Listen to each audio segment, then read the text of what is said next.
I love working with alcohol inks, and it's so great that there's so many different surfaces to work with.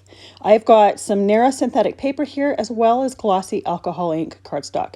So Nara Synthetic Paper is just what it is, a synthetic paper. It's a plastic paper, and when you're working with alcohol inks on it, they stay on the surface, whereas alcohol ink glossy cardstock is a clay-coated porous paper, so the alcohol ink does soak into it, and it dries a lot faster on it.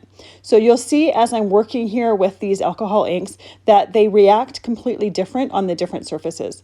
I'm only using regular alcohol inks here. I'm not using any metallics, mixatives, or pearls. So I just am using isopropyl alcohol to blend and move it around. If you want to add mixatives or pearls, you can do that on these surfaces, but you would need to use some blender solution.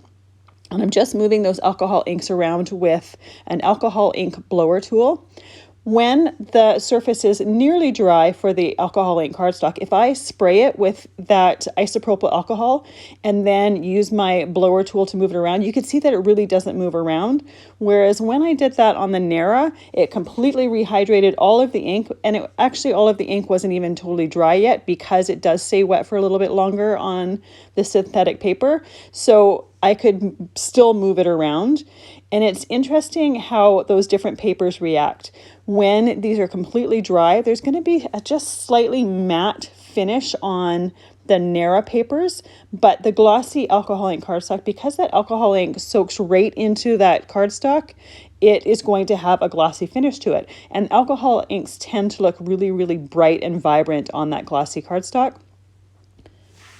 Another thing you'll notice is when I go and use a contrasting color and just kind of flick dots on it, with the Nara, it pushes all of the alcohol ink that's already there out of the way, and you can see that color more clearly. But with the glossy cardstock, it just kind of goes over top of it. Because that ink has already soaked in, that color is there. So you're not going to see it pushing that color out. You're just going to kind of see the colors that you're putting on top of it, pretty much just combining with it. So it's really fun to play with each one of these surfaces and just to see how they react a little bit different to the same medium.